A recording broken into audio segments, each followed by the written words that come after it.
Hey guys, Mike here from Lunch Money Comics. I'm with my son Jack. We're actually going for a hike today, but we thought we'd have a quick stop at an awesome local comic book show, Plastic City Comic Con. Should be a really great one, some awesome artists in there. You ready? Let's do it. Cool. I like the Gonk droid, that's awesome. Jawa, it's cool. Finally see what's under his hood, huh?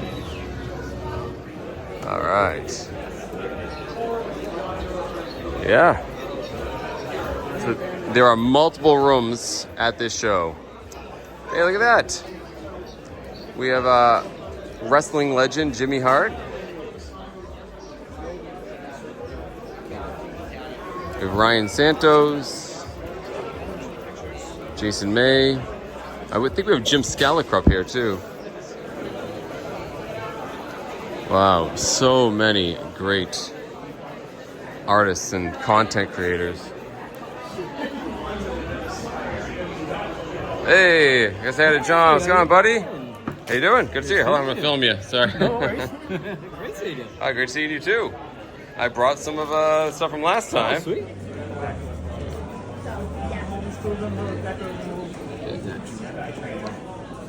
Oh yeah, if you need some help. Wow, incredible. That's awesome.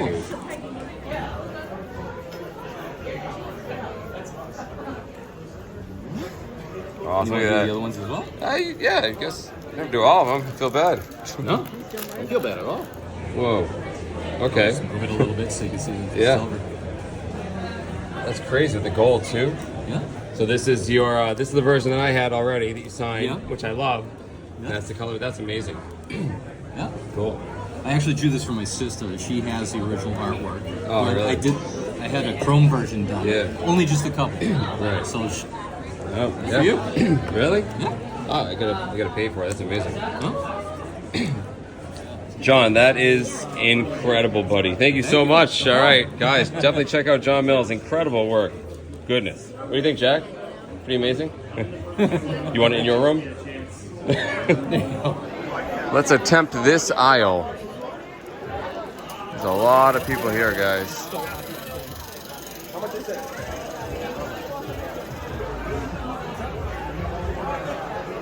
Nice books here. It's not a bad price at all. Oh, I love the Steranko shield cover. It's very cool. Good prices there too. There you go.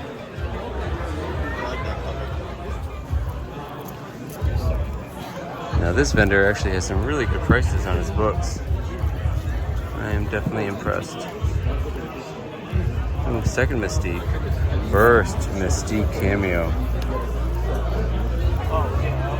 Wicked. High grade.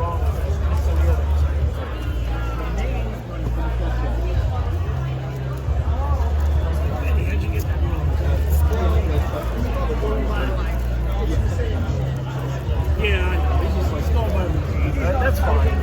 It's a cool book. So I just noticed, actually Jack noticed that I just bought comics from Nick's Comic Strip, one of my favorite comic stores. I didn't even know. That explains the good prices. Thanks. All sorts of stuff.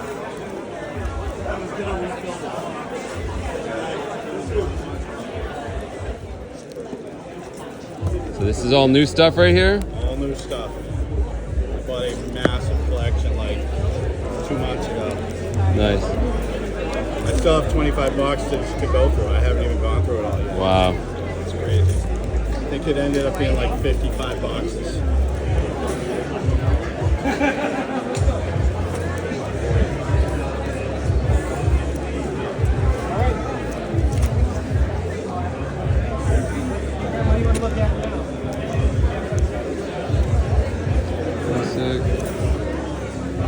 I always like this one. Look at Magneto actually can't control Mjolnir. What? Magneto can't control Mjolnir. That shouldn't be. I feel like that should be. I don't know. I wonder about that one. It just feels wrong, I know.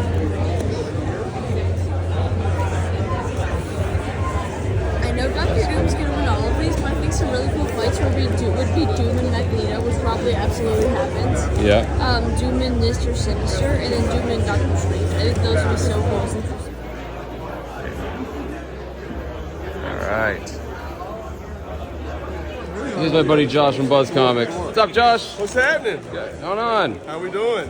Get a nice setup here. Low key, no wall today. I know. No, Crazy, this might threw me man. off. Because it takes them that All right, 20% off More slabs. for the insurance. Obviously, in case they like screw it up, that you're covered for that. But then also, like, they know it's adding more value into your pocket. So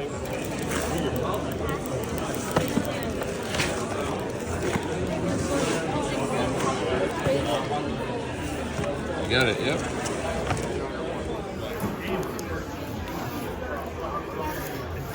That's actually a pretty good deal. We could do better.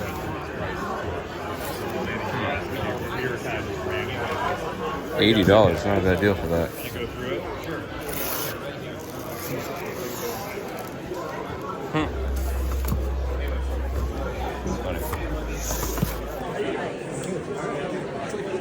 You know, do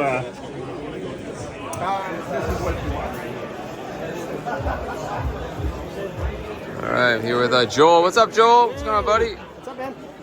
Always good stuff. Hey, what's going on? Good.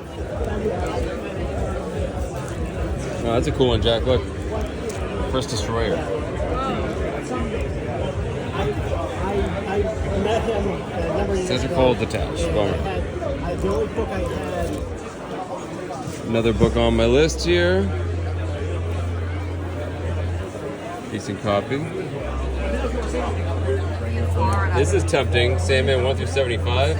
All of it. Yeah, for that price. Yeah, that's great. I was just telling this gentleman here that I'm like, that's like ridiculous. Yeah.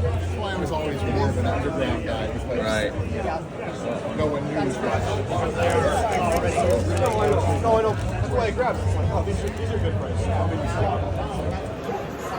All right, we have tons of cheap dollar books here. And we have some nice wall slabs. I like the cheap stuff. Hey, Tim. Enterprise Comics. Great store in Keene, New Hampshire. All right, let's try some of the other rooms because there's a lot of rooms to see here.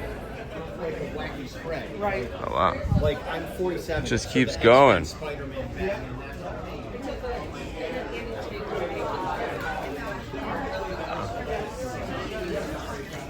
All right, I'm here with Hans Rickheit, local comic book creator. There we go. Awesome. Thanks, Hans. Appreciate it, man. Yeah, I'll throw some of the other stuff here. I own this one. Had you sign it. I really enjoyed that one. And I got the Squirrel Machine. Another squirrel-themed Hans Rickheit creation. Thanks, Hans. Appreciate it. All right. Eyeing this book. It's got a subscription crease. So this is a beautiful copy. Tiniest color break on it, but otherwise beautiful. So there are so many side rooms here. I'm not sure where we're gonna head next. Let's try this room. Actually, before I do that, let's check this out. We have a Stan Lee signed 181. Very cool. What's going on? Oh yeah, I recognize it. Yeah, exactly. Mike. Yeah. Check this room. So many side rooms.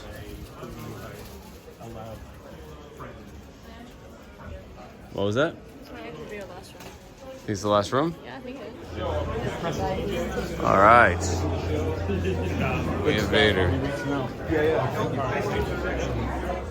Hey guys, I'm here with this awesome event coordinator, Keith Gleason. Not only a comic book artist and creator in his own right, who I've bought comic books from, but also a stand-up comedian. And again, you organize this amazing Plastic City Comic Con. Yep. I mean, like you, Mike, I love comics, so it's my way to give back, you know, and also like being.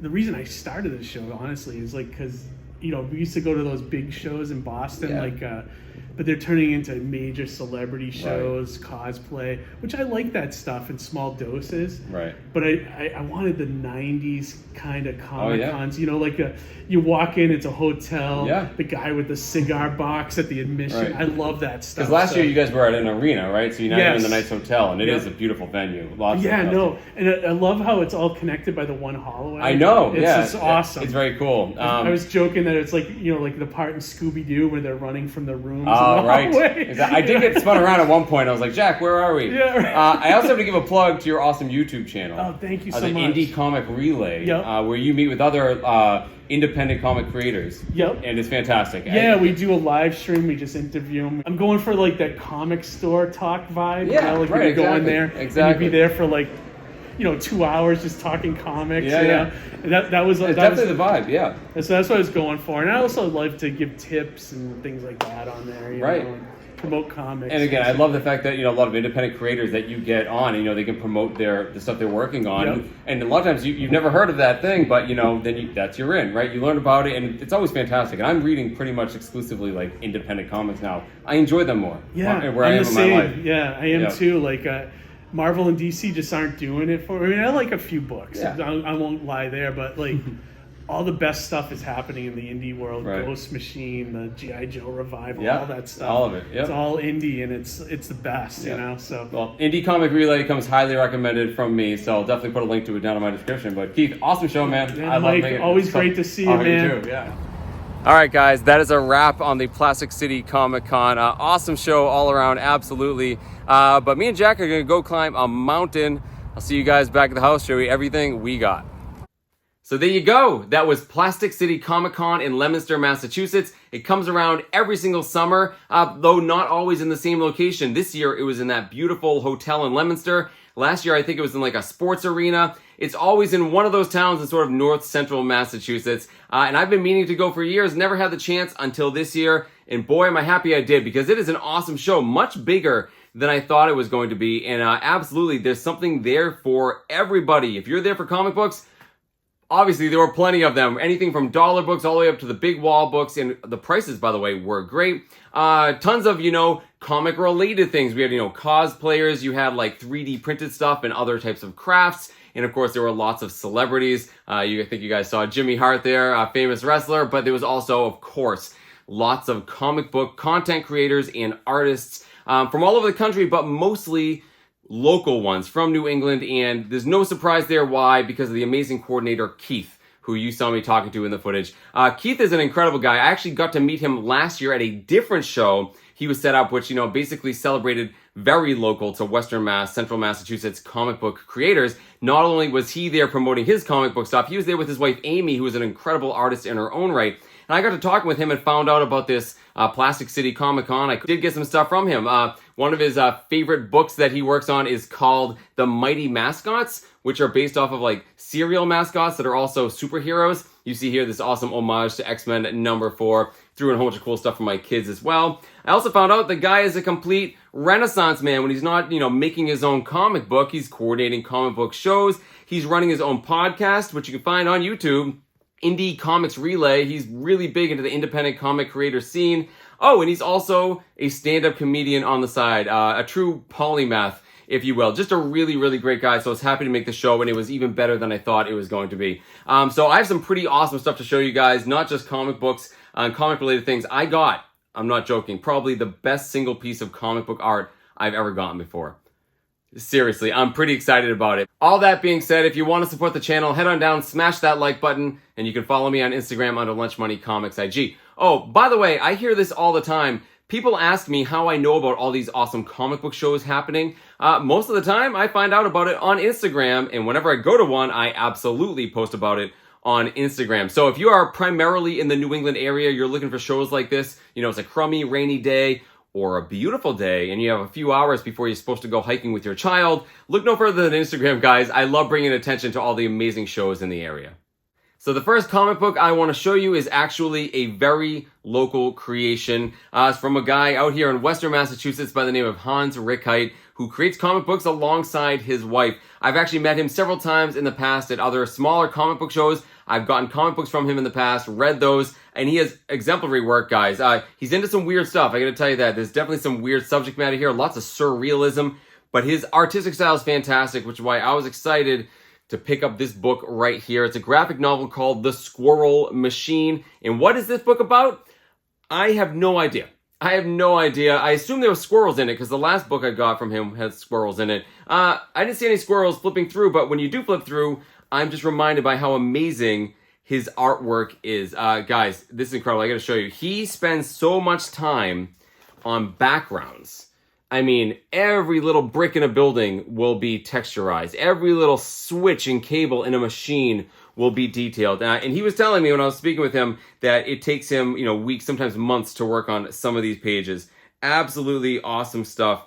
Trying to find some kid-safe stuff to show you. I will say some of his stuff is very mature, so you have to be very careful. He has a couple of PG-13 kind of things. But yeah, I mean, the work that he puts into these books, guys, and the effort is absolutely incredible. Surrealist, strange, and it's right up my alley. And he did sign it for me right there, Hans Rick, guys. So I always say this, guys, support your local comic book creators whenever you can. I'll put links to Hans's work down in my description with everything else. Definitely check him out if you're into something odd and also something someone puts a lot of talent and effort into. I got one more thing from him that's actually pretty cool, though. He also had some free comic books set up, like little tiny ones, and I grabbed one. I grabbed this here. This is Cochlea and Eustasia. And these are two of his characters that, appear in a lot of his, other graphic novels and stuff. Again, I'm not entirely sure these are for kids, but again, you can see his awesome style, all the work he puts into those backgrounds, just really cool, weird stuff. And I was happy to pick this up because it's tiny, right? And when I was going hiking with my son, we actually went to the top of Mount Wachusett. It's more of like a big hill, but it's a pretty famous hill, right? So me and Jack basically ran up it, and I wanted to go up there and read a comic book, like when we took our snack break. The problem is, when you're running up a hill, you don't want to put comic books in your bag. They might get damaged. Some of them are kind of heavy, like the graphic novel here. So this is perfect size for bringing it up to the top of a mountain. I actually did read this on top of Mount Wachusett. Pretty funny, guys. So I like the smaller comic books. They're also great travel companions. So now let's show off some more traditional comic books. Actually, this first one isn't so traditional. I'll explain in a second. But yeah, I was in this seller's booth, and I thought they had really great prices. I didn't recognize the seller.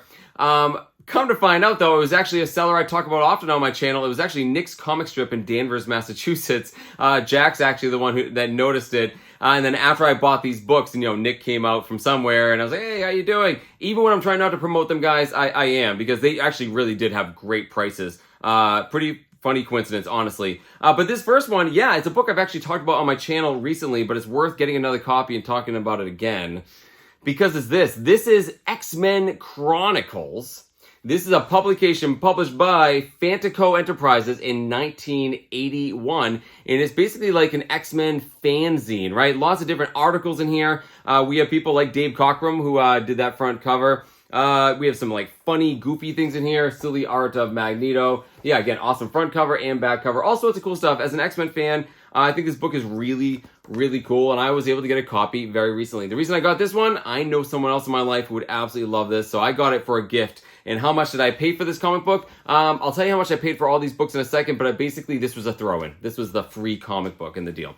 All right, first I want to show you this. You guys noticed I have a S.H.I.E.L.D. shirt on, courtesy of my sister. I had to put it on when I realized, it matched this book in a sort of way. Another book I've also talked about on this channel, and which I already own. This is Nick Fury, Agent of S.H.I.E.L.D. Number 3 is from 1968. And why did I get this book? Well, it's because I love Jim Steranko. Jim Steranko was not only the artist on this book, he also wrote it. He wrote these early issues of Nick Fury. He also did the covers, I think, of the first 7 issues, and I have been collecting them. And what's really cool about these, and forgive me if you have heard this before, but each one of the issues he did it in a different style. Sometimes they're like a spy thriller with a cool, spy thriller cover. Other times they're science fiction-y. This one is his homage to gothic horror. It's a gothic horror tale that takes place in a haunted place in Scotland. It's sort of an homage to Arthur Conan Doyle's, Hound of the Baskervilles for all you Sherlock fans. It's a very cool book. The reason I got it, well, there's 2 reasons. One, it's in much better condition of the one I already own, and it was really cheap. It was $20 for this book. It's cheaper than the other copy I have, and this is a beautiful copy. I love this cover. It's absolutely awesome and moody and cool. And you guys know the drill. When you do an upgrade, you sell the old one to pay for most of this one. Pretty darn cool. I think it's a great price for $20. And then the last one I got is a book I definitely didn't own before, one that's been high on my list. And it is this. This is Ms. Marvel number 16 from 1978. And what's going on with this book? There are several reasons why I like this book. First and foremost, an amazing cover here by Dave Cockrum and Terry Austin, two of my favorite X-Men comic cover illustrators. Terry Austin, of course, longtime anchor on the title. And who is it written by? Chris Claremont, my favorite writer of all time. Also, the pencils inside are by Jim Mooney, by the way. But even that isn't enough for me to get this book. Why I really wanted it is that it's also the first cameo appearance of Mystique. Yes. Now, I know there's lots of arguments, and you could find a ton of YouTubers talking about the difference between a cameo and a full appearance. I don't really care to get into that at all. A lot of times I feel like it's really just a matter of opinion, but I think in this case, it's pretty clear that this issue, number 16, and issue 17, her second cameo, truly are cameos, because Mystique is a shapeshifter, and when she appears in these issues, she doesn't look like Mystique. She's as somebody else. In fact, in this book here, she's only in a couple of panels. She looks like a normal woman. She has a pair of binoculars, and she's spying on Carol Danvers.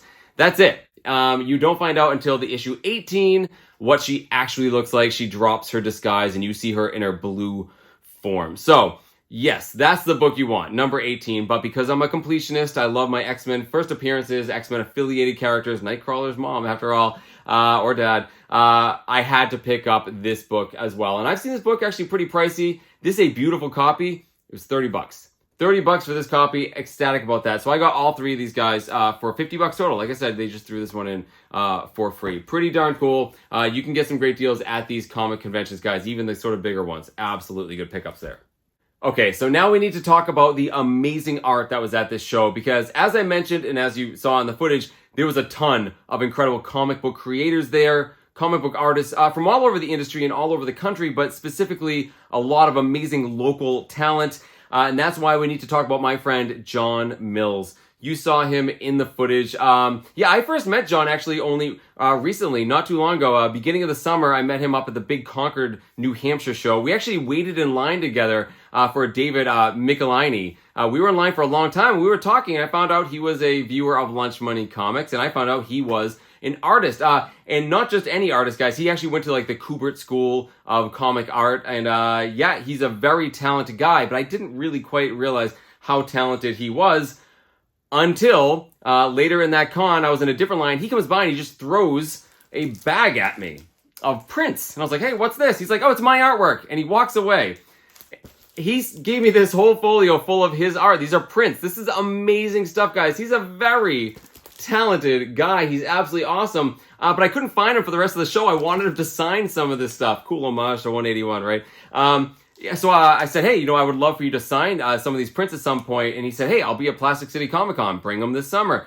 Funny thing, I've actually bumped into him before this recently at the local flea market. I was selling dollar books. He was buying dollar books from me. Small world. It's fun to bump into these, comic creators like in a flea market. It's fun, guys. But yeah, so I've been looking forward to the show because I had some stuff I wanted him to sign. He was set up with his wife, Sherry. Wonderful person. Not only was he selling his art, they were also promoting a really cool thing, Comic-Con in Boston. And basically, this is a comic and pop culture convention, family-friendly for people dealing with neurodiversity. Very, very cool. Great cause that they support. Absolutely. I'll put links to all this stuff down in my description. Of course I will. Great talking to him and his wife about this awesome cause. But I did have a couple things I wanted him to sign. Before I could show him which prints I wanted, he handed me these. So these are two comic books he worked on. He worked on Gen 13. These are from 07 and 08. He actually had the original art up for these in front of him on the table, and he did sign both of these in a metallic gold pen. Very cool. But of course, of all the art that he gave me in this folio here, there were two pieces of art that I've been hanging in this room because I love them. And as an X-Men fan, there's no surprise. I wanted John to sign these. The first one, you saw that coming. In fact, some of you have been watching my channel recently. You might have saw it. It was actually over here, right off of camera. But this is, of course, my boy, Kurt Wagner, Nightcrawler. Awesome version of Nightcrawler right there. And you see he signed it. So it's sort of double signed, right? You see it on the print, and then he signed it in the gold pen. Very, very cool. But the one that I was absolutely loving is this. So this, of course, is my other favorite X-Men. This is Storm, and she looks absolutely amazing. Once again, he signed this one. So I mentioned to him sort of offhandedly, when I was looking online at some of his art, I saw this but filled in. It was colored, right? And it was full color art. And I was wondering, did he do that or did someone else, steal it from him? He says, oh, no, I do it. I said, oh, I'd love to have, a copy of that. It's like, I don't have anything on me. Then he said, hold on a second. I think I have something perfect. He rummages around in the box behind him, guys. And I know you saw it in the footage, but it's worth dragging it out for this amazing piece of art. And he pulls this thing out. And he said he only made, I think, 5 of these. He only made 5 of these, and he wanted me to have one. And this is it. So, this is the same work of art, of course, except it's not done on paper. It's not printed out. This is actually done on a thick, metallic, reflective surface. It's actually a little heavy. It has some heft to it. And you can see what he did was, it was printed on top of the shiny, metallic kind of aluminum. And everywhere where there's lightning is basically scraped away. So you can see the shining go through. Also, of course, it's in full color. You even have some metallic gold on it. And to match the metallic gold of Storm's Cape, you see he signed it in this amazing gold scrawl right here. And this instantly, guys, became one of my favorite pieces of art I've ever picked up. It is amazing looking. I'm not doing it justice, I'm sure, putting it on camera, guys. This is beautiful. The metallic colors absolutely pop no matter where it goes in the room. Even this plastic I have on it to protect it probably isn't doing it justice. I will say it definitely, I took it out, I put a lot of fingerprints on it, so I'm afraid to handle it. But yeah, I'm going to get this framed. Absolutely. I have a framing buddy, Rick from Has Been Collectible Toys and Comics. Yeah, he's going to frame it up for me. I can't wait to hang it up. So here's the craziest part. Obviously, I wanted this. It's amazing. I asked John, how much was it? I wanted to give him something for it. There's only 5 in existence, evidently. And he told me he wanted to gift this to me. And the reason why is actually kind of funny. It's because when he watches Lunch Money Comics, he finds out about all the secret little comic book hunting hidey holes in the area. Those strange and unusual places. And he finds comic books there. He's just like the rest of us, guys. He finds comic books the same way. He just also happens to be an amazing comic book artist. First and foremost, that's always great to hear, right? That's why I made Lunch Money Comics. I love telling people that you can find comics anywhere. Secondly, honestly, guys, I always feel a little weird when people give me stuff. Truthfully, I appreciate it. Don't get me wrong, but I always feel a little weird, right? So I told him I would accept this on 2 conditions. One, I would, of course, promote his amazing art, which you will find links to down in my description. Check it out. If you're interested in buying some of his stuff, I believe you can. Hey, he only made 5 of these so far, but if you think it's cool, maybe he'll print off some more. But the other thing is I want to promote the amazing cause that he and his wife Sherry support. Again, this is CommerCon in Boston, part of a nonprofit organization called Compassion. I'll put all the links down below to this great cause. Please, please, please go check it out. It's the least I can do. John and Sherry, great to meet you. What a fantastic piece. You didn't have to do that, John, but you absolutely made my day super special. I can't wait to get this on the wall. Wow. Absolutely awesome. Can't believe it. Let me know down in the comments, guys, what you think. Awesome. So there you go, guys. That was Plastic City Comic Con. Head on down to the comments and let me know what you think of all of the footage. Which of my pickups you like the best, and do you think I paid a fair price? And of course, let me know what you think of this. Pretty amazing. In the meantime, I hope you keep hunting for comic books in strange and unusual places, but mostly remember to support your local comic book shows, your local comic book creators and artists, and try to support the local charities that they support themselves. It's the least that we can do. Thank you all so very much for watching. I'll see you in the next one.